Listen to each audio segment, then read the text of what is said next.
Hello, everyone. I am so excited to bring you a conversation today in our continuing discussion on hunger. We are in the midst of a series about hunger, lots of different topics about your relationship with hunger. And today, I am bringing you a conversation with Lisa Smith, the peaceful parent. And Lisa is a friend, she is a colleague. What is so amazing is we've been talking for a while about um, doing a podcast together because we have a lot of similar philosophies. She coaches around parenting, I coach around food, but there is a really common thread through a lot of our work. And we knew we wanted to have this conversation. And recently I told her about this series that I'm putting together on hunger. And she was like, I could talk about this for days because the truth is, your relationship with hunger begins in childhood. So I'm really excited about this conversation. Lisa, thank you so much for joining us. Tell us a little bit about why you're so passionate about this topic. Thanks, Jane. I am thrilled to be here. Again, Lisa Smith, the peaceful parent. I've been a parent coach for about 17 years. I have a son who's about to turn 21.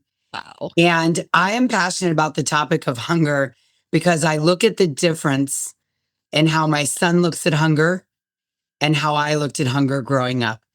And I had such a love-hate relationship with hunger that was passed down to me from my own family. And when I found out that I was going to be a parent, two things, I kid you not, that I committed to. I might not have had the language back then, but one was unconditional love when he was doing his best and his worst. And two was not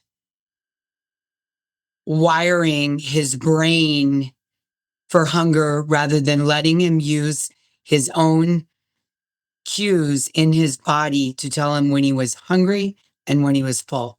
And I have practiced that diligently over 21 years.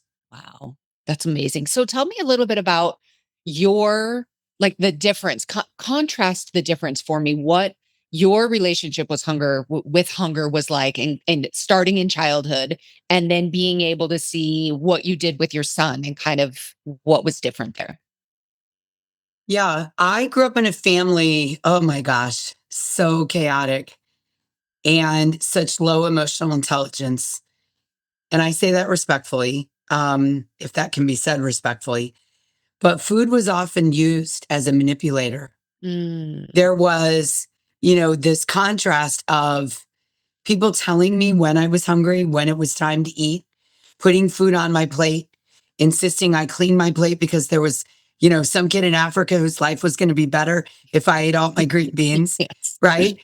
And then, I remember things like if I took a second helping, again, I had an underdeveloped brain because the prefrontal cortex is not fully developed till the age of 25. So I would take a second serving of, let's say mashed potatoes, not understanding proportion and size and relativity to the hunger of your stomach.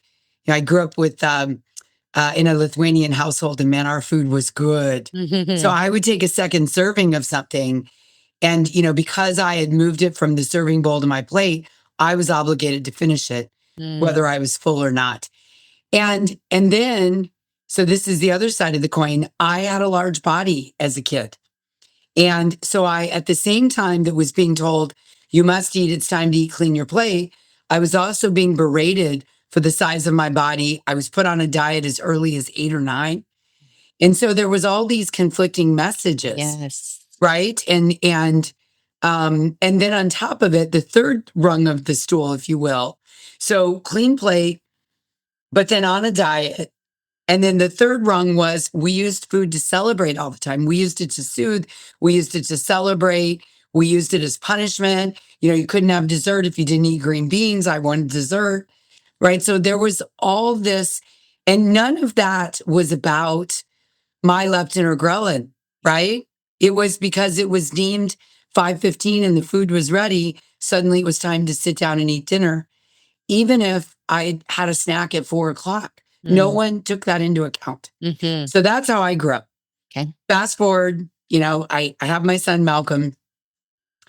I have done a lot of work on my body, my thoughts about my body, really tuning into hunger cues, healing a lot of wounds. So I decided that Malcolm's entire assignment was going to be eat when hungry and stop when full. As much healthy food as possible, right? But also, growing up, the kid's pretty much only vegetable was cucumbers. He ate chicken nuggets for breakfast. And he started his childhood in a large body as well. And there was never a discussion ever about the size of his body, not once. And as it often happens, when he got into puberty, he went up. He's now a 6'5", 200-pound healthy athlete that takes good care of his body, eats fairly well. But the thing my kid does that's so amazing, Jane, it shouldn't be that amazing in America in 2025. But I kid you not, this kid eats when he's hungry and he stops when he's full, sometimes mid-bite. We were just talking yesterday. We went on this amazing trip a few years ago, and we went to this incredible pizza place in London. And I mean, the pizza was incredible. And he stopped mid-bite when he had reached full. So tell me, as a parent, so we might have a couple of different people listening to this. We're going to have some people who have kids and they want to know, what do I do? What do I do? What don't I do? So we definitely want to cover that. Then we also are going to have people who are listening who maybe like me don't have kids, but can see, oh yeah, my relationship with hunger really started in childhood also. So I really want to address both of those. So no matter where you are listening to this, so let's talk first to the people who are listening who are parents, and they really want to know, what are the things that are really helpful to do when it comes to my child and food? What are the things that are maybe not helpful, at least in your experience? Two things come to mind. One is food has no morality, Mhm. right? And I think that's probably something you can speak about to all of us adults, Yep. right? One of crossing the chasm, I would say, Yes. one of the principles of crossing the chasm of having a healthy relationship with food and hunger is to realize that there is no, if you sustain on a diet of kale and chicken breast, you're not morally better. The food is not morally better than someone who enjoys a sandwich every day for lunch. Yep. So, not using certain foods to entice the eating of other foods Mm, is really an important concept. yes. I'm going to stay away from body image because that's not the point of today's conversation. So I'll stay with food. So Yeah. number one, there's no morality in food. A McDonald's milkshake does not make you a bad person over a green juice at Nectar. Yeah. Okay. And then the other thing I would say is really understanding the brain and the fact that the prefrontal cortex is not developed till 25. So we are born knowing when we're hungry and when we're full, right? The newborn knows when to cry to nurse and when to stop and fall asleep. I would love for every parent to really grasp that and then not work to have their kids unlearn that, Yes. right? Yes. So what are the things that parents do, maybe even unintentionally, with the best of intentions? What are the things that parents do that lead to their child unlearning those natural hunger and fullness cues? I think the answer is the same for us adults. Hmm. I come into the parenting role dysregulated Yep. out of my own experience with hunger, right? Maybe it's a fear of hunger, or maybe it's a fear of not getting a good base as a kid. I didn't learn to eat healthy, so now I struggle as an adult, Hmm. right? It is very common when you have a 2 or 3-year-old, there's many foods you can put on that high chair tray that they will eat. And you think, oh, I'm winning at getting them to eat kale and avocado and, green juice. And then the taste buds begin to develop around 4 or 5 and they start to reject foods. Mm. And it's easy as a parent to get dysregulated by this. And then you're addressing meals out of fear or anger. And again, true for us as well, right? Yes. Yes. Addressing food out of fear and anger and dysregulation rather than we eat when we're hungry and we stop when we're full. Another example might be you are over invested in quote dinner time, Mm. right? Either I've made this food and I want us to sit together and eat, or, you know, it's the first time all day I get to relax and I love to cook. So I prepared this meal. You know, the funny thing is like the average 7-year-old dinner is like 9 bites, Mm. 9 bites. So expecting them to sit down for 45 minutes at the table, right, and have this adult like meal. And then we're bargaining. Eat 4 more bites of green beans. You can't have dessert if you don't clean your plate, right? Again, I think a lot of this is limiting beliefs we're bringing from our own relationship with hunger. Yeah. Yeah. I remember you telling me a story about what you did with your son when it would be dinner time. It would be 5:30. This is the time that we eat dinner, but he wouldn't necessarily be hungry. How did you navigate that? He often was not hungry at dinner time because he has played basketball since second grade. And there was often practice to go to either before dinner or right after dinner. So there was often meals being fed earlier in the day, like right after school. You know, there'd be an entire burrito eaten at from Chipotle at 3:30. So of course at 5:30 he's not going to be hungry. Yeah. So our rule in our family was the dinner table is for fellowship, not eating. Mm. So you come to the table to have fellowship with us. Um, and 20 minutes was the limit. And if you want to eat during the fellowship, you're welcome to, however much you want to eat.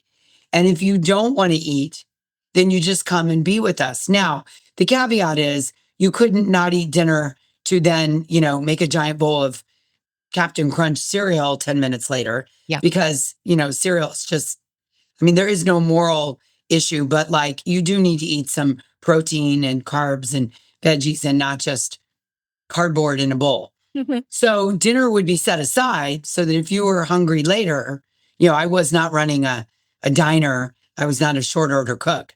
Yeah. I wasn't going to jump up from the dinner table to go make a second meal. Yeah. But there was no requirement to eat because the clock struck a certain time. Mhm. Mhm. Yeah. So now let's talk to the person who maybe doesn't have kids and isn't worried about what they're doing with their kids or any messages they're sending to their kids, but is thinking, yeah, I actually can see my own relationship. So in this series, the last week was the first episode of this series, and the topic is, what is your relationship with hunger? So if you haven't checked that out, you can go back to that episode. We'll link it in the show notes. And it really is an exploration about your own relationship with hunger. And what I love about bringing this episode in second is to really get curious about, where did your relationship with hunger start? Mhm. How does it make sense that if you have right now, if your relationship with hunger is based on fear, for example, I used to have a lot of fear. I would either be afraid I would get too hungry, because if I got too hungry, then I was afraid I would end up binging. But then I also just didn't like the feeling of being hungry. So then I would think, well, I can't really handle, not only am I afraid of it, but I don't like it. It's uncomfortable. So I would pre-eat. I would have Mhm. snacks with me all of the time, and I would end up eating just in case. And I didn't really even realize that I did that. It was actually, I was in intensive outpatient therapy, and we had to log our food and send it to the dietitian, and you wrote it down for the week and you submitted it, and they would give it back almost like a teacher with your grade. Like, it was literally, the dietitian would write in a different color ink on your food log, with comments or, like, good job or whatever. And I remember one of the comments that she put on my thing was, it seems like you're doing a lot to avoid being hungry. It was like, well, I have a meeting and I don't want to get too hungry, so I ate this. I ate this so that I wouldn't get too hungry. I ate this and I really wasn't even allowing myself to get hungry. But then I once I realized, oh, okay, I hunger isn't something to be afraid of. I swung to the other extreme. Yep. And then I was pushing hunger like, oh, I don't need to eat. This will just go away. Look, I can wait until whatever time to even eat my first meal. Look how many hours I can go without eating. Oh, look, I'm whatever the things I was thinking. And I literally went to the other extreme. And so it was really interesting for me to kind of look back and see Yeah. all of that. I can so relate to that, Jane. And one of the reasons that I'm able to feel so solid, right, as a parent and a parent coach about hunger is because I had to do my own healing. Yeah. And like you, I would pre-eat. I was fearful of hunger. Yeah. I don't think I had ever experienced hunger, Mm. but I was afraid of this thing called hunger, even though I didn't know what it was. Mm-hmm. And I remember someone said to me, hunger is not an emergency.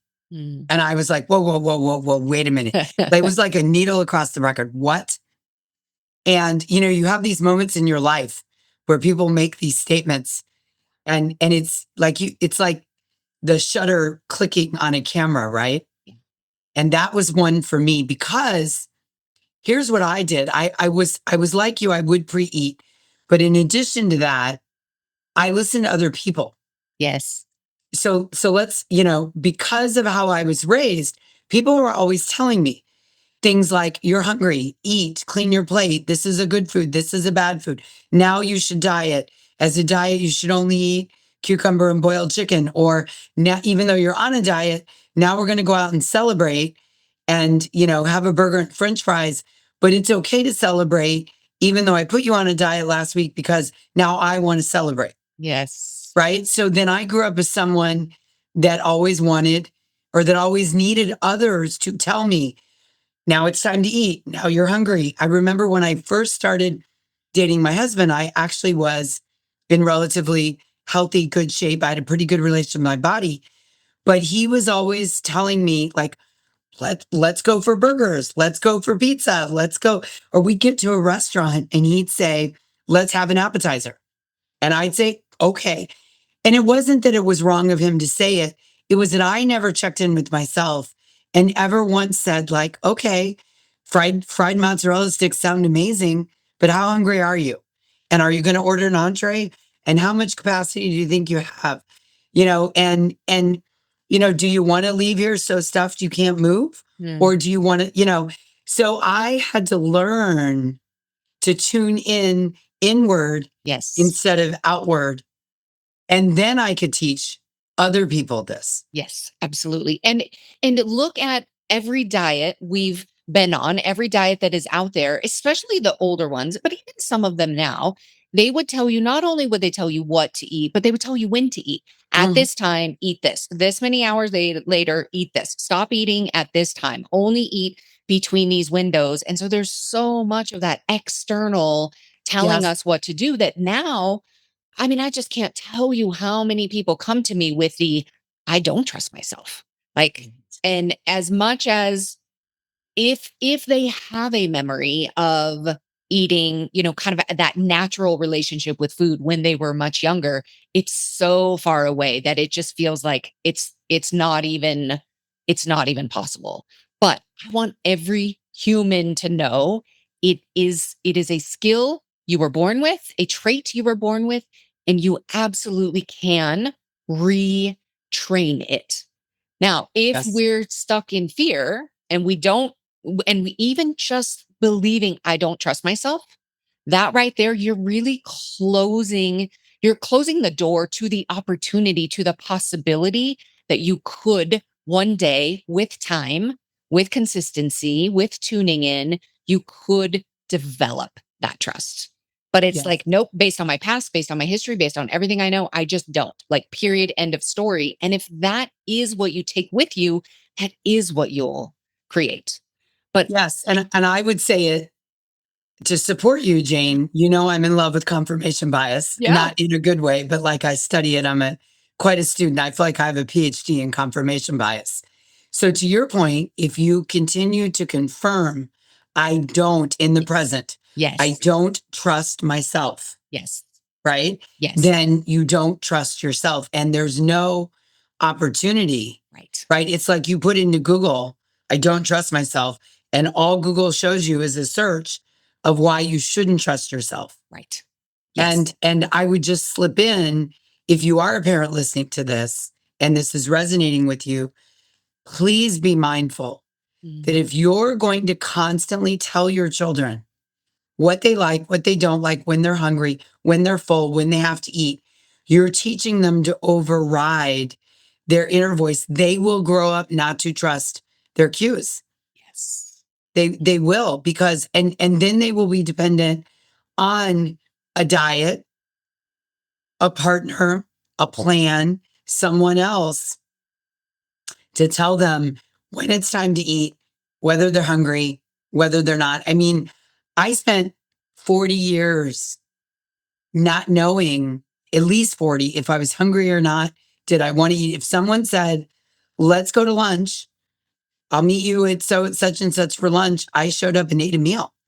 You know, now I'm the person, I'm meeting someone this afternoon and she said, are you okay with the late lunch? I said, yes. When I get there, I will decide if I'm hungry or not. And if I'm not, I won't eat and I won't be nervous about it. I won't be stressed. I don't care what her thoughts are. I serve myself and my hunger is an inside job. That's a great saying. My hunger is an inside job. So good. All right, let's leave our listeners with two things. I want to leave our parent listeners with something that they can start doing today with their kids around their kind of tuning in internally to their own hunger. And then we can also leave our non parent listeners with something that they can really think about today and start working on today with your own relationship with hunger. So let's start with our parent listeners. One thing I like to encourage parents to do is talk about the voice in the tummy, Hmm. right? So the parent can talk about this out loud. If you're sitting at dinner or having a meal, you can say, my tummy is very hungry or my tummy is full. And you can model that for your kids, because kids don't do what we say, they do what we model. You can invite your kid at any age to also find their tummy voice. And it's really metaphorical of, it's not the head voice or the taste bud voice or the I'm stressed and I want to eat. It's literally the stomach of wanting food when it's hungry and stopping when it's full. Hmm. So as a parent, you could say, you know, let's say your kid takes 2 bites of something and says, I'm full. And then as a parent, you can say, you know, is that your tummy voice telling you you're full? Really getting that kid to connect with just what's happening in the gut versus, you know, the brain, the mouth, the taste buds, the soother. It's such, if all parents did is that one thing, Amazing. because then it encourages also the parent to recognize that it's not my head saying, Jane, you should eat 4 more bites of green beans. Yes. It's your stomach Yes. having the loudest voice in the room. Yes. I love that. So good. So good. Yeah. All right. Now, for those people who are listening that are really getting curious about their own relationship with hunger, one, listen to last week's episode if you haven't already. There's some really good reflection questions there for you to just start really noticing and paying attention. What is my relationship with hunger anyway? And specifically to what we're talking about today, I invite you to just get curious about, how does my relationship with hunger today, how might it have reflections of what happened in my childhood? Now, this isn't to blame. This isn't to say, oh, now it can never change. This is, it's all my mom's fault, or they shouldn't have told me these terrible things at the table or whatever. No, no, no.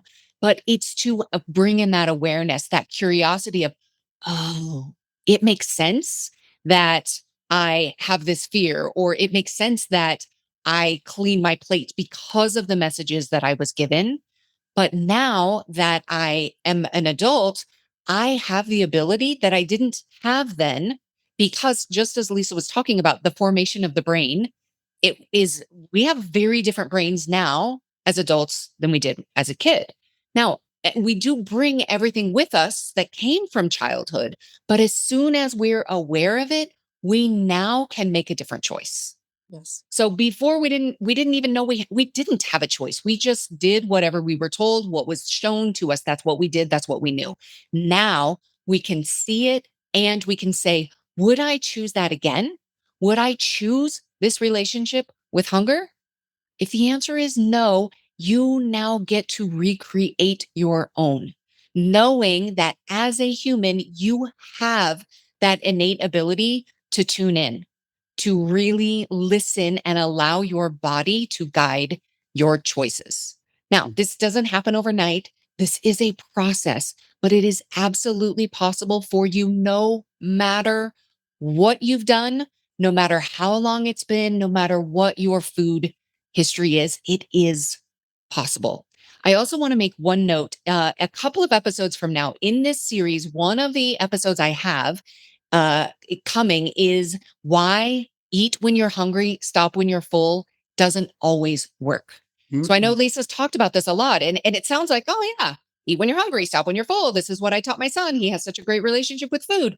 Yes, and there's a lot more to it. So if you're listening to this and you're like, yeah, I've tried that whole eat when you're hungry, stop when you're full thing, and it didn't work for me, be sure to tune in to that episode because there may be some additional factors there that you might resonate with, and we'll have some real key things that you can work on there.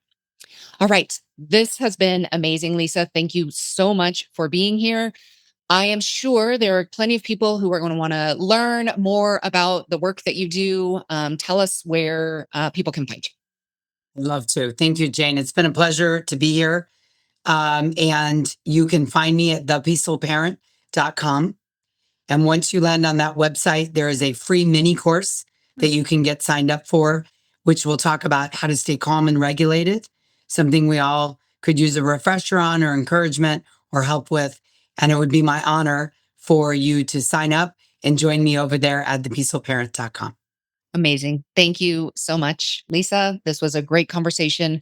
And I know it's going to have a lot of people really reflecting on their relationship with hunger, their childhood, how they relate, and for our parents, things that they can really start doing today to help their children have these relationships with hunger where it really is their body that is guiding their choices rather than anything or anyone else. And what a gift.